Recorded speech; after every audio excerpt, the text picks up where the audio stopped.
Thank you very much. And tonight I have the high privilege and distinct honor of my own as the first president to begin the State of the Union message with these words: Madam Speaker.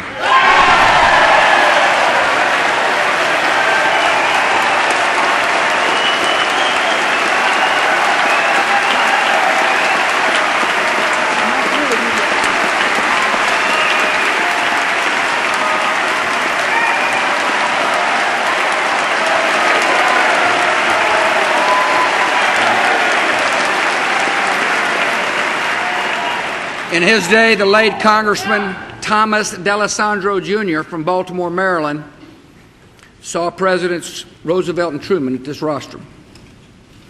But nothing could compare with the sight of his only daughter, Nancy, presiding tonight as Speaker of the House of Representatives. Congratulations, Madam Speaker. Congratulations.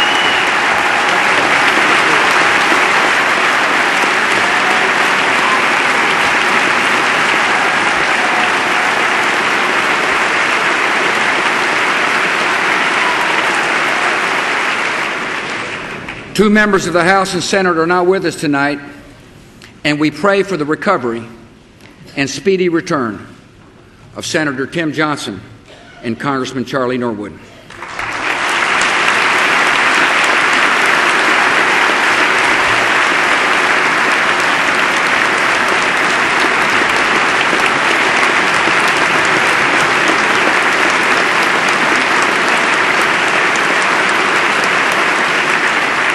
Madam Speaker, Vice President Cheney, members of Congress, distinguished guests, and fellow citizens, the rite of custom brings us together at a defining hour when decisions are hard and courage is needed. We enter the year 2007 with large endeavors underway and others that are ours to begin. In all of this, much is asked of us. We must have the will to face difficult challenges and determined enemies, and the wisdom to face them together. Some in this chamber are new to the House and the Senate, and I congratulate the Democrat majority.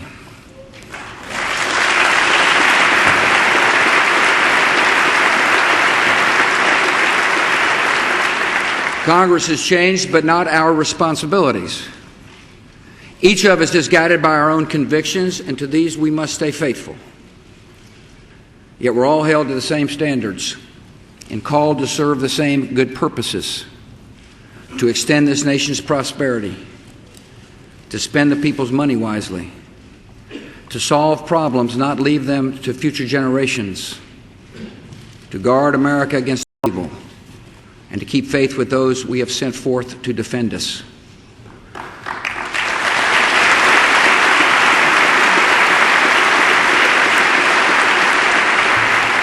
We're not the first to come here with a government divided and uncertainty in the air.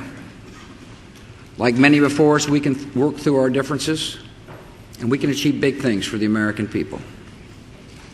Our citizens don't much care which side of the aisle we sit on, as long as we're willing to cross that aisle when there's work to be done.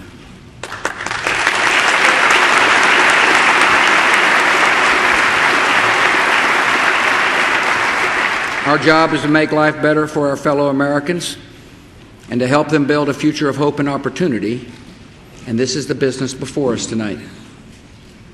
A future of hope and opportunity begins with a growing economy, and that is what we have. We're now in the 41st month of uninterrupted job growth, a recovery that has created 7.2 million new jobs so far. Unemployment is low. Inflation is low. Wages are rising. This economy is on the move, and our job is to keep it that way, not with more government, but with more enterprise.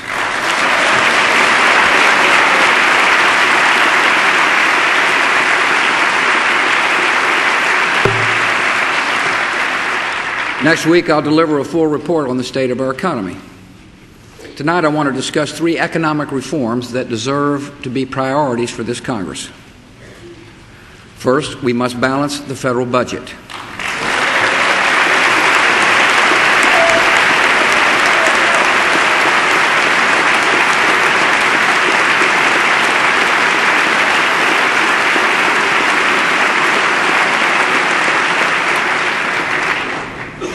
We can do so without raising taxes.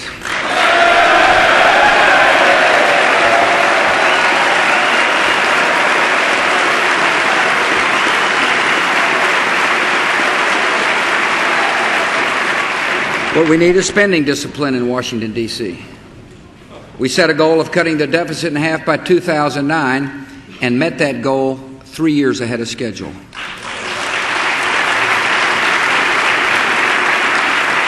Now let us take the next step. In the coming weeks, I will submit a budget that eliminates the federal deficit within the next 5 years.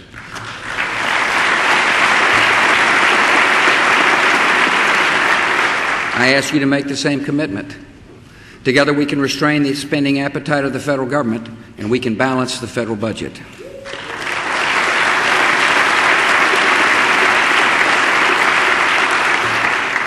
Next, there's the matter of earmarks.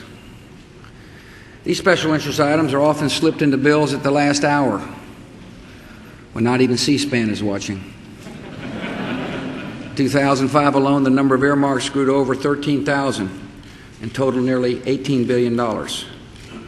Even worse, over 90% of the earmarks never make it to the floor of the House and the Senate. They're dropped into committee reports that are not even part of the bill that arrives on my desk. You didn't vote them into law. I didn't sign them into law. Yet they are treated as if they have the force of law. The time has come to end this practice. So let us work together to reform the budget process, expose every earmark to the light of day and to a vote in Congress, and cut the number and cost of earmarks at least in half by the end of this session.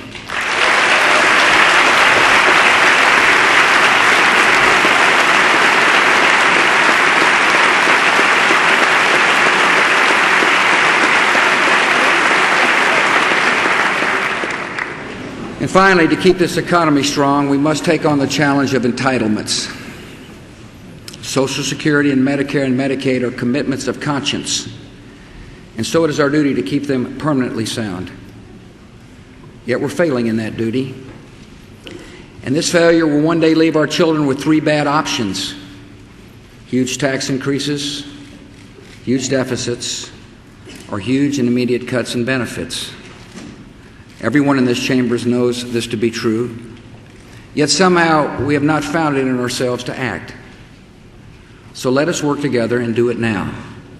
With enough good sense and goodwill, you and I can fix Medicare and Medicaid and save Social Security.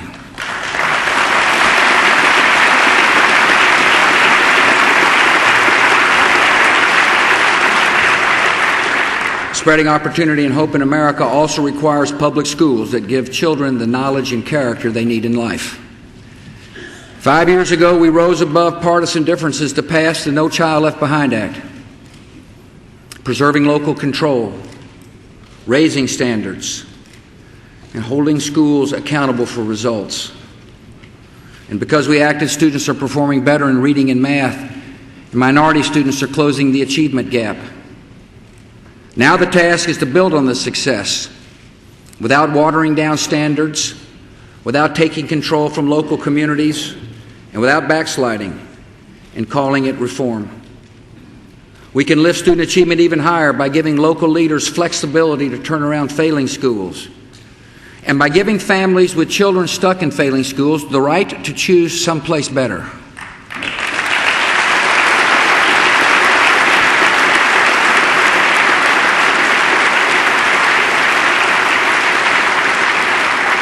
We must increase funds for students who struggle and make sure these children get the special help they need.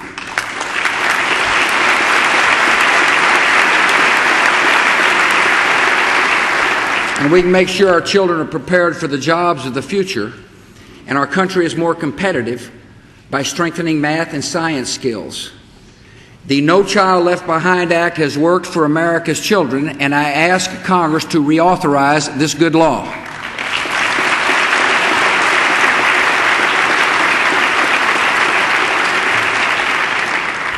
A future of hope and opportunity requires that all our citizens have affordable and available health care.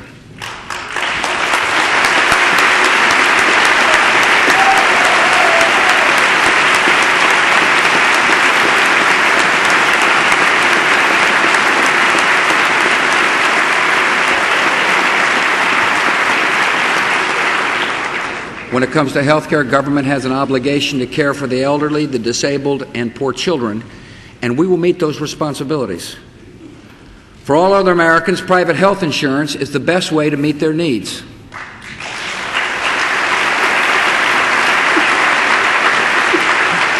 But many Americans cannot afford a health insurance policy. And so tonight I propose two new initiatives to help more Americans afford their own insurance. First, I propose a standard tax deduction for health insurance that will be like the standard tax deduction for dependents. Families with health insurance will pay no income on payroll tax or payroll taxes on $15,000 of their income. Single Americans with health insurance will pay no income or payroll taxes on $7,500 of their income. With this reform, more than 100 million men, women, and children who are now covered by employer-provided insurance will benefit from lower tax bills. At the same time, this reform will level the playing field for those who do not get health insurance through their job. For Americans who now purchase health insurance on their own, this proposal would mean a substantial tax savings. $4,500 for a family of four making $60,000 a year. And for the millions of other Americans who have no health insurance at all, this deduction would help put a basic private health insurance plan within their reach. Changing the tax code is a vital and necessary step to making health care affordable for more Americans.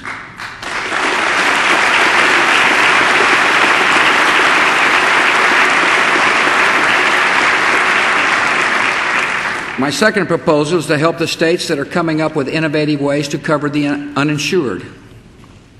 States that make basic private health insurance available to all their citizens should receive federal funds to help them provide this coverage to the poor and the sick.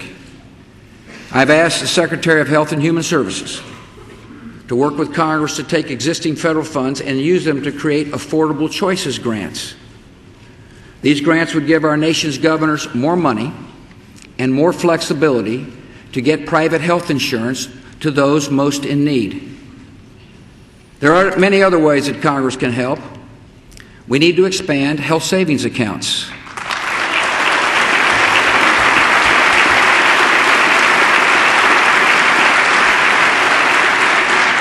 We need to help small businesses through association health plans.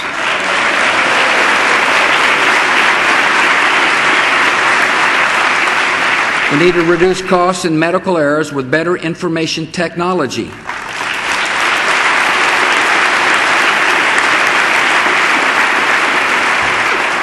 We will encourage price transparency, and to protect good doctors from junk lawsuits, we need to pass medical liability reform.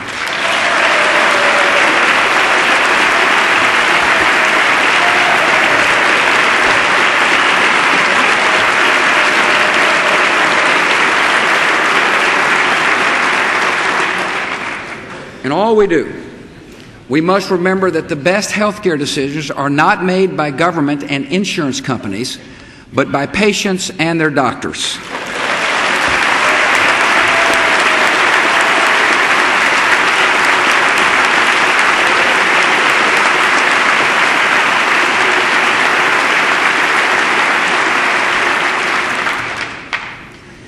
Extending hope and opportunity in our country requires an immigration system worthy of America, with laws that are fair and borders that are secure.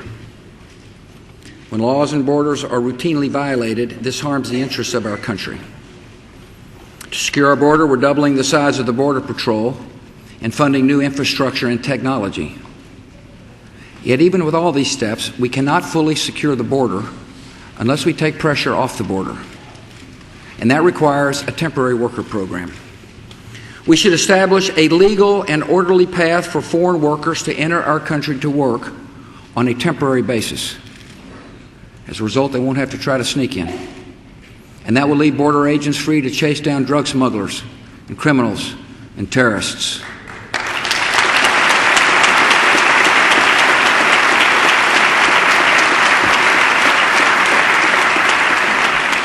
We'll enforce our immigration laws at the work site and give employers the tools to verify the legal status of their workers, so there's no excuse left for violating the law.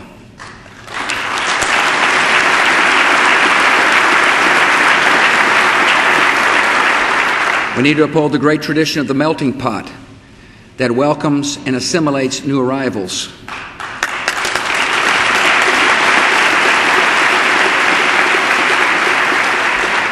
We need to resolve the status of the illegal immigrants who are already in our country without animosity and without amnesty.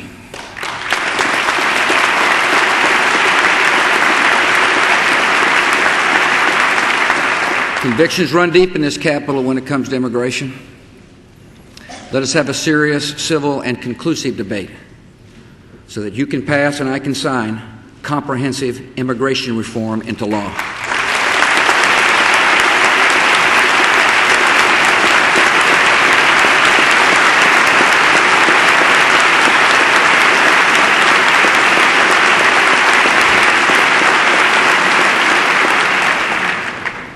Extending hope and opportunity depends on a stable supply of energy that keeps America's economy running and America's environment clean.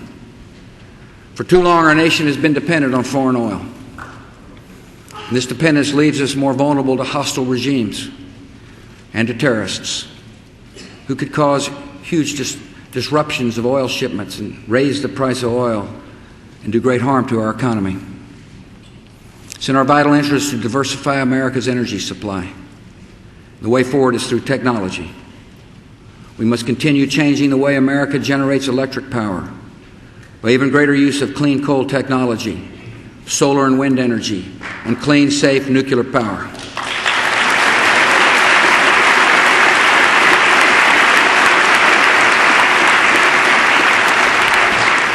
We need to press on with battery research for plug-in and hybrid vehicles and expand the use of clean diesel vehicles and biodiesel fuel.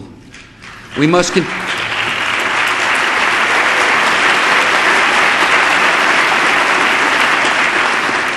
continue investing in new methods of producing ethanol.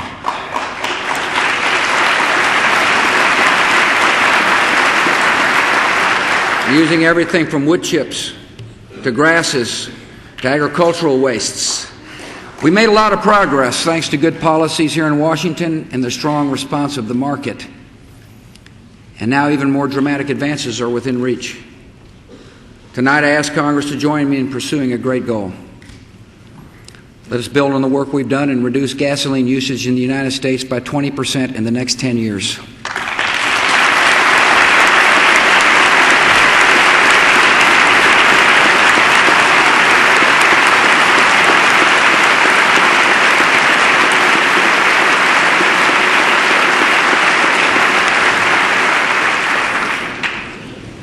When we do that, we will have cut our total imports by the equivalent of 3/4 of all the oil we now import from the Middle East.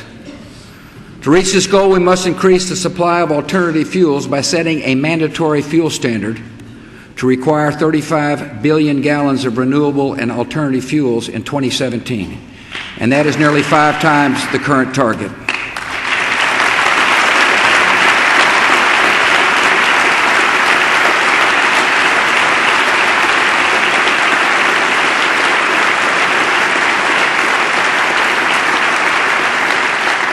At the same time, we need to reform and modernize fuel economy standards for cars the way we did for light trucks and conserve up to 8.5 billion more gallons of gasoline by 2017. Achieving these ambitious goals will dramatically reduce our dependence on foreign oil, but it's not going to eliminate it. And so as we continue to diversify our fuel supply, we must step up domestic oil production in environmentally sensitive ways. And to further protect America against severe disruptions to our oil supply, I ask Congress to double the current capacity of the Strategic Petroleum Reserve.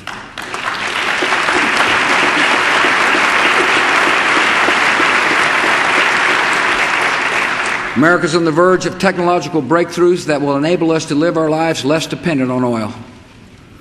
And these technologies will help us be better stewards of the environment. And they will help us to confront the serious challenge of global climate change.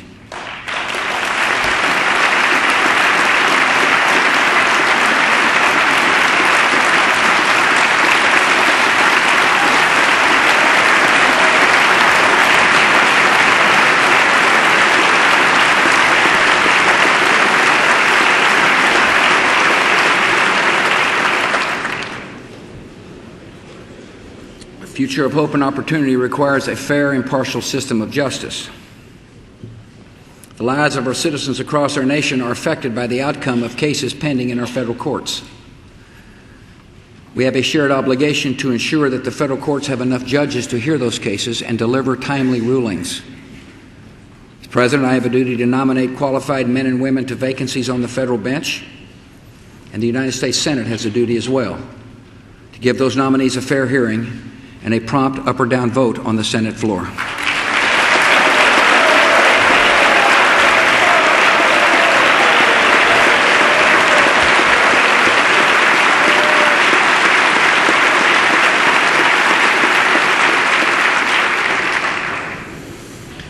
For all of us in this room, there's no higher responsibility than to protect the people of this country from danger. 5 years have come and gone since we saw the scenes and felt the sorrow that the terrorists can cause. We've had time to take stock of our situation. We've added many critical protections to guard the homeland. We know with certainty that the horrors of that September morning were just a glimpse of what the terrorists intend for us, unless we stop them. With the distance of time, we find ourselves debating the causes of conflict and the course we have followed. Such debates are essential when a great democracy faces great questions. And one question has surely been settled, that to win the war on terror, we must take the fight to the enemy.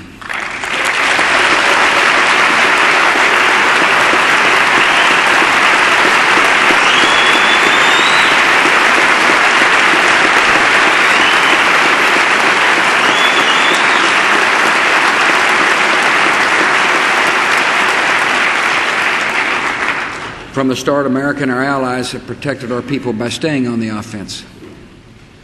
The enemy knows that the days of comfortable sanctuary, easy movement, steady financing, and free-flowing communications are long over. For the terrorists, life since 9/11 has never been the same. Our success in this war is often measured by the things that did not happen. We cannot know the full extent of the attacks that we and our allies have prevented. But here's some of what we do know. We stopped an al-Qaeda plot to fly a hijacked airplane into the tallest building on the West Coast. We broke up a Southeast Asian terrorist cell grooming operatives for attacks inside the United States. We uncovered an al-Qaeda cell developing anthrax to be used in attacks against America. And just last August, British authorities uncovered a plot to blow up passenger planes bound for America over the Atlantic Ocean. For each life saved, we owe a debt of gratitude to the brave public servants who devote their lives to finding the terrorists and stopping them.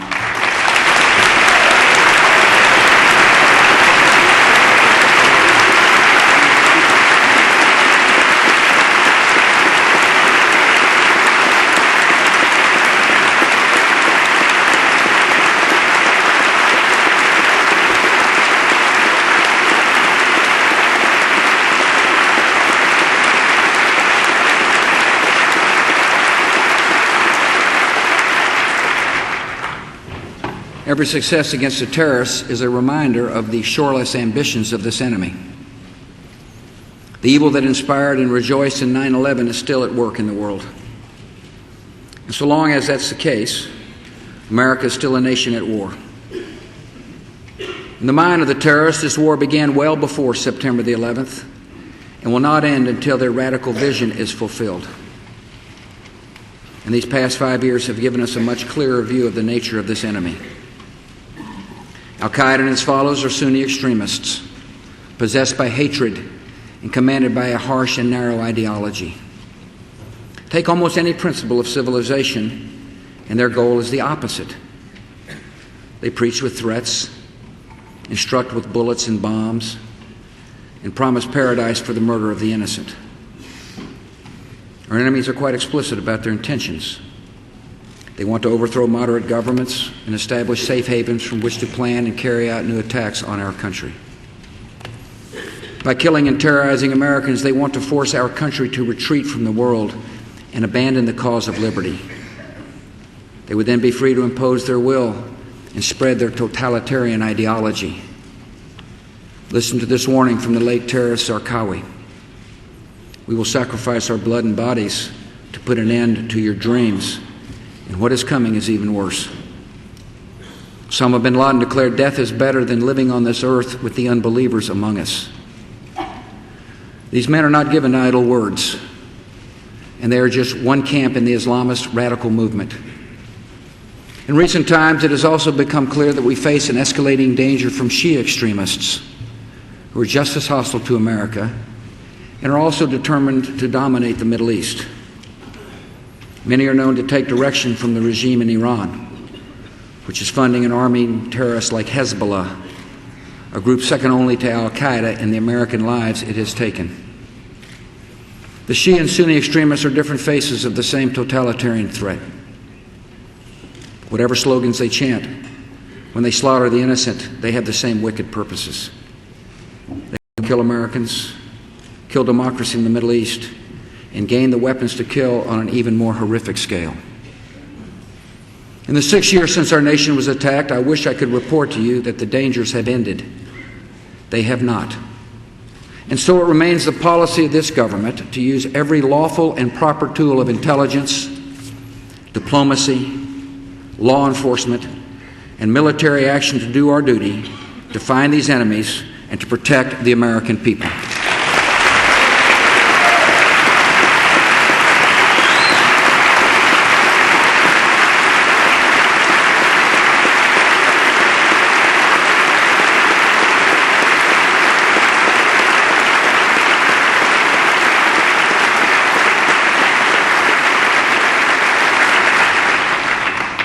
This war is more than a clash of arms. It is a decisive ideological struggle, and the security of our nation is in the balance. To prevail, we must remove the conditions that inspire blind hatred and drove 19 men to get onto airplanes and to come and kill us. What every terrorist fears most is human freedom. Societies where men and women make their own choices, answer to their own conscience, and live by their hopes instead of their resentments. Free people are not drawn to violent and malignant ideologies, and most will choose a better way when they're given a chance. So we advance our own security interests by helping moderates and reformers and brave voices for democracy. The great question of our day is whether America will help men and women in the Middle East to build free societies and share in the rights of all humanity. And I say, for the sake of our own security, we must.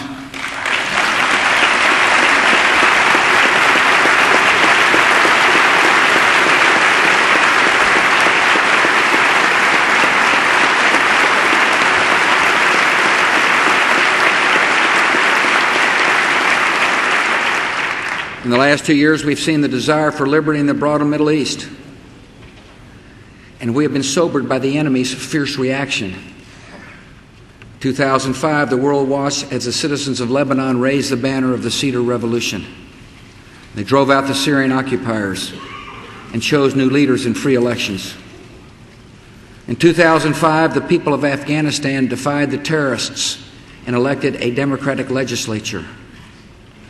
And in 2005, the Iraqi people held 3 national elections, choosing a transitional government, adopting the most progressive democratic constitution in the Arab world, and then electing a government under that constitution.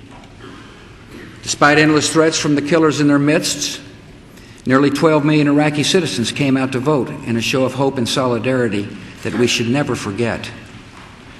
A thinking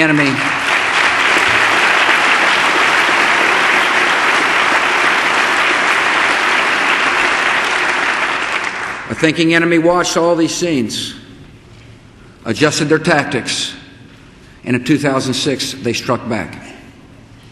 In Lebanon, assassins took the life of Pierre Gemayel, a prominent participant in the Cedar Revolution.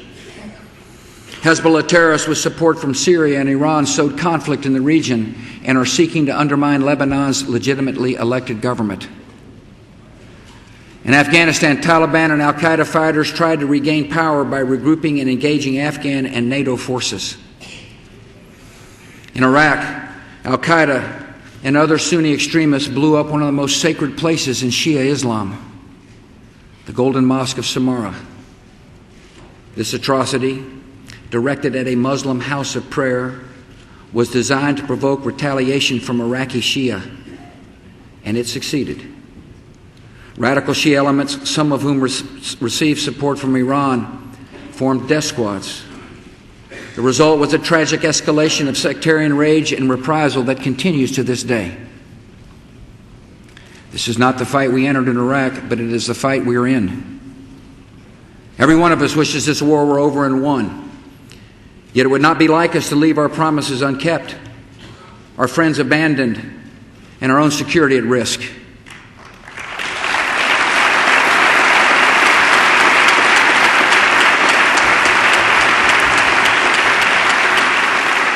Ladies and gentlemen, on this day, at this hour, it is still within our power to shape the outcome of this battle.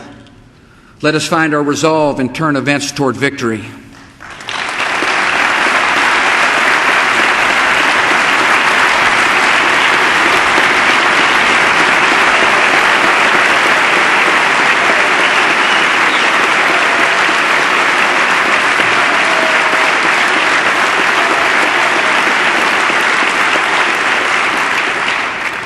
We're carrying out a new strategy in Iraq, a plan that demands more from Iraq's elected government and gives our forces in Iraq the reinforcements they need to complete their mission. Our goal is a democratic Iraq that upholds the rule of law, respects the rights of its people, provides them security, and is an ally in the war on terror. In order to make progress toward this goal, the Iraqi government must stop the sectarian violence in its capital. But the Iraqis are not yet ready to do this on their own. So we're deploying reinforcements of more than 20,000 additional soldiers and Marines to Iraq. The vast majority will go to Baghdad, where they will help Iraqi forces to clear and secure neighborhoods and serve as advisors embedded in Iraqi army units. With Iraqis in the lead, our forces will help secure the city by chasing down the terrorists, insurgents, and the roaming death squads. And in Anbar province, where al-Qaeda terrorists have gathered and local forces have begun showing a willingness to fight them, we're sending an additional 4,000 United States Marines with orders to find the terrorists and clear them out.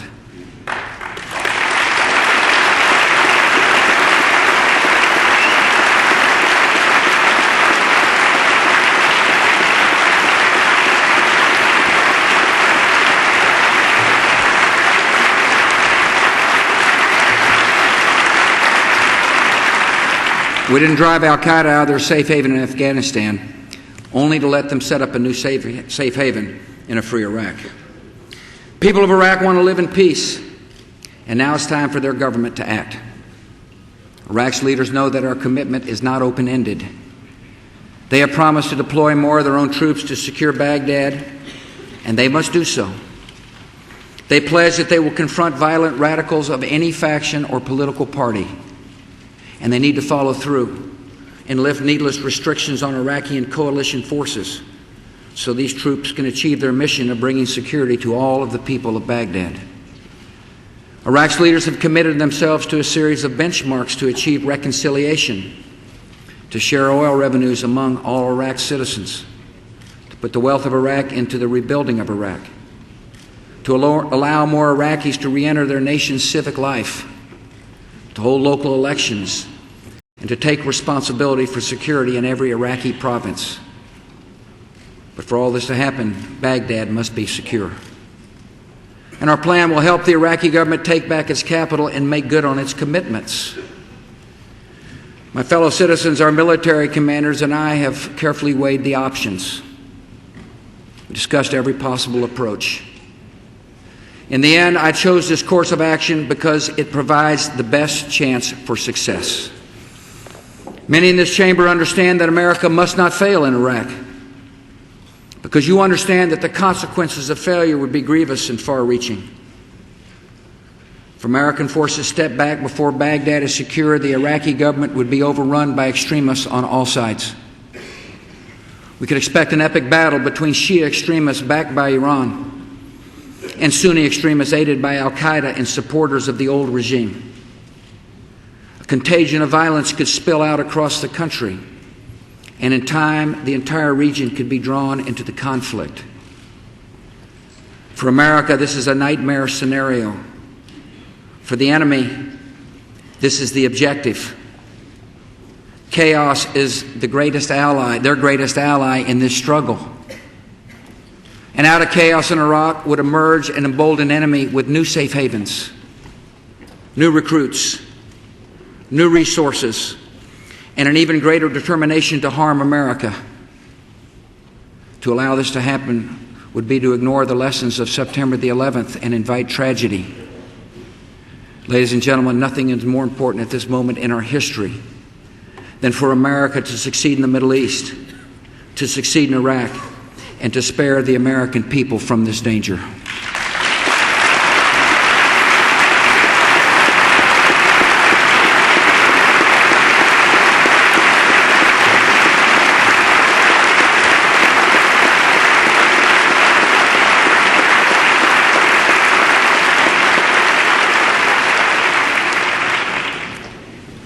This is where matters stand tonight, in the here and now. I've spoken with many of you in person. I respect you and the arguments you've made. We went into this largely united in our assumptions and in our convictions. And whatever you voted for, you did not vote for failure. Our country is pursuing a new strategy in Iraq, and I ask you to give it a chance to work. And I ask you to support our troops in the field and those on their way.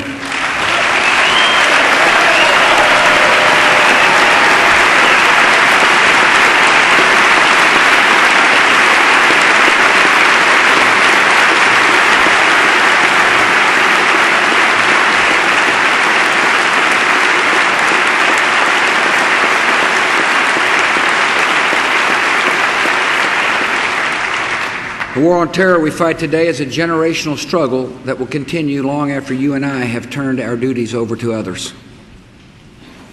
And that's why it's important to work together so our nation can see this great effort through.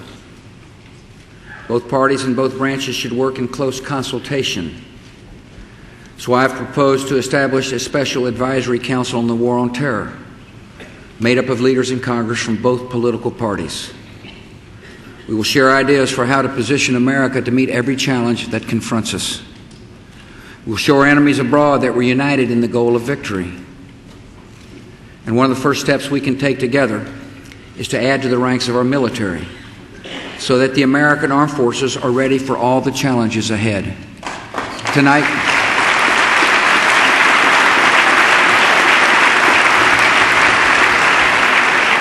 I ask the Congress to authorize an increase in the size of our active Army and Marine Corps by 92,000 in the next 5 years.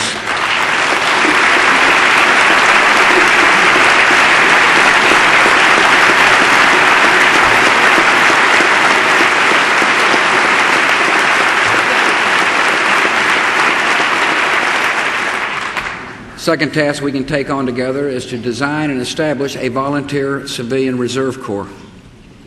Such a corps would function much like our military reserve. It would ease the burden on the armed forces by allowing us to hire civilians with critical skills to serve on missions abroad when America needs them. It would give people across America who do not wear the uniform a chance to serve in the defining struggle of our time. Americans can have confidence in the outcome of this struggle because we're not in this struggle alone.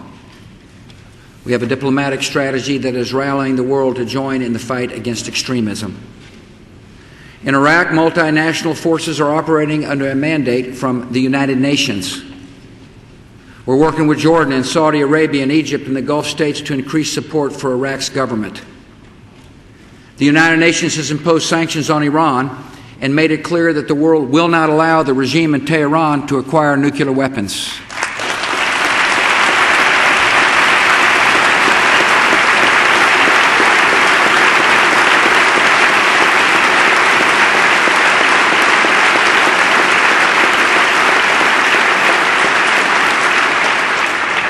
Other members of the quartet, the UN, the EU, and Russia were pursuing diplomacy to help bring peace to the Holy Land and pursuing the establishment of a democratic Palestinian state living side by side with Israel in peace and security.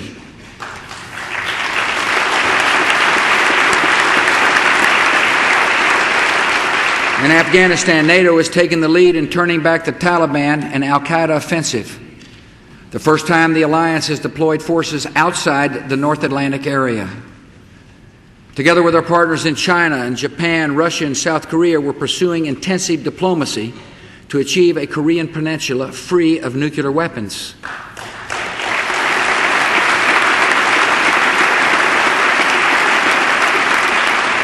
We will continue to speak out for the cause of freedom in places like Cuba, Belarus, and Burma, and continue to awaken the conscience of the world to save the people of Darfur.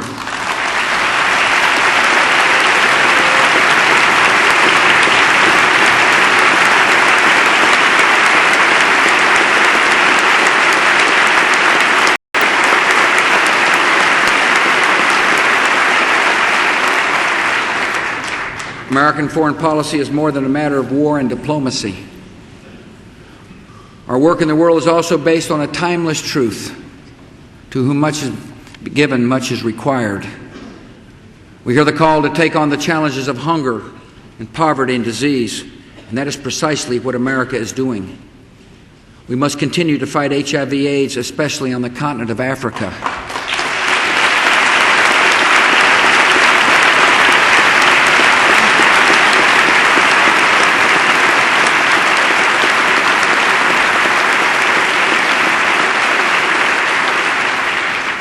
Because you funded the emergency plan for AIDS relief, the number of people receiving life-saving drugs has grown from 50,000 to more than 800,000 in 3 short years. I ask you to continue funding our efforts to fight HIV/AIDS, and I ask you to provide $1.2 billion over 5 years so we can combat malaria in 15 African countries.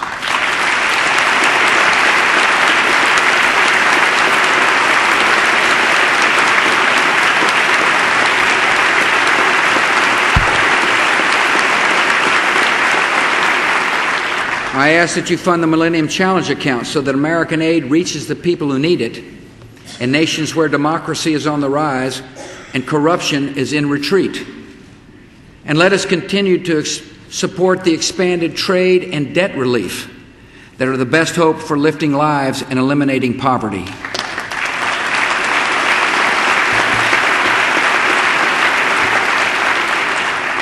When America serves others in this way, we show the strength and generosity of our country. These deeds reflect the character of our people. The greatest strength we have is the heroic kindness and courage and self-sacrifice of the American people. You see this spirit often if you know where to look. And tonight, we need only look above to the gallery. Dikembe Mutombo grew up in Africa amid great poverty and disease. He came to Georgetown University on a scholarship to study medicine. Coach John Thompson took a look at Dikembe and had a different idea. Dikembe became a star in the NBA and a citizen of the United States. But he never forgot the land of his birth or the duty to share his blessings with others. He built a brand new hospital in his old hometown. A friend has said of this good-hearted man, Mutombo believes that God has given him this opportunity to do great things. And we're proud to call this son of the Congo a citizen of the United States of America.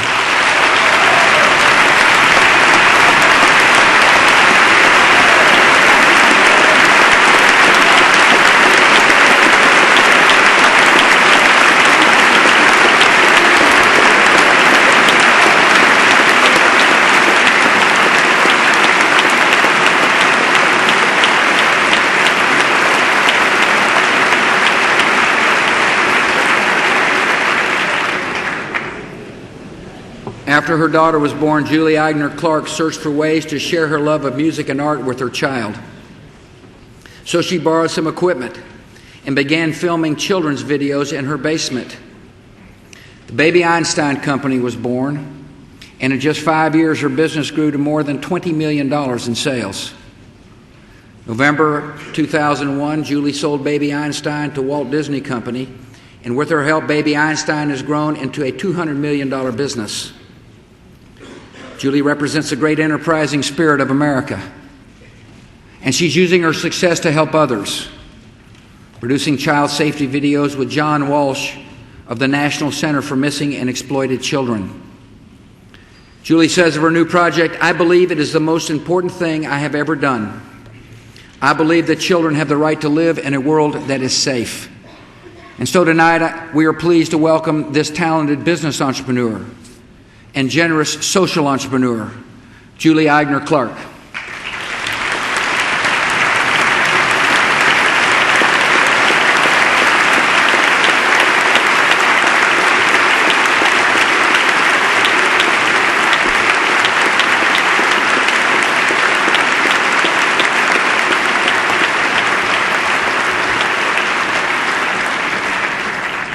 3 weeks ago, Wesley Autry was waiting at a Harlem subway station with his 2 little girls when he saw a man fall into the path of a train.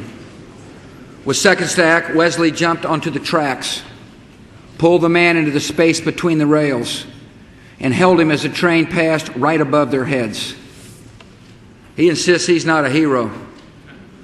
He says, "We got guys and girls overseas dying for us to have our freedoms.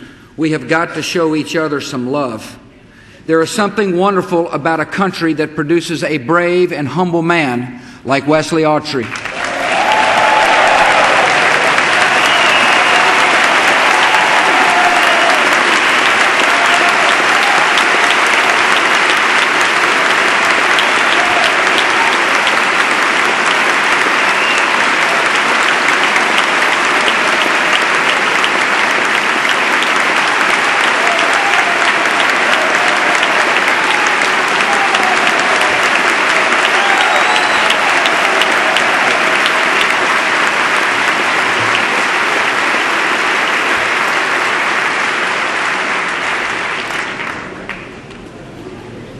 Tommy Riemann was a teenager pumping gas in Independence, Kentucky when he enlisted in the United States Army. In December 2003, he was on a reconnaissance mission in Iraq when his team came under heavy enemy fire. From his Humvee, Sergeant Riemann returned fire. He used his body as a shield to protect his gunner. He was shot in the chest and arm and received shrapnel wounds to his legs, yet he refused medical attention and stayed in the fight. He helped to repel a second attack, firing grenades at the enemy's position. For his exceptional courage, Sergeant Riemann was awarded the Silver Star. And like so many other Americans who have volunteered to defend us, he has earned the respect and the gratitude of our entire country.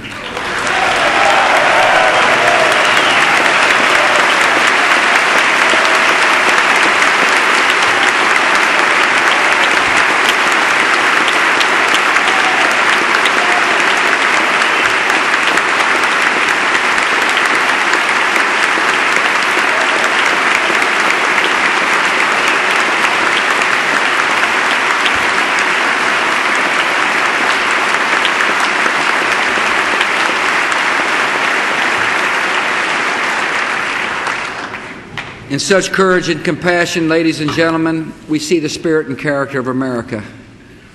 And these qualities are not in short supply. This is a decent and honorable country, and resilient too. We've been through a lot together.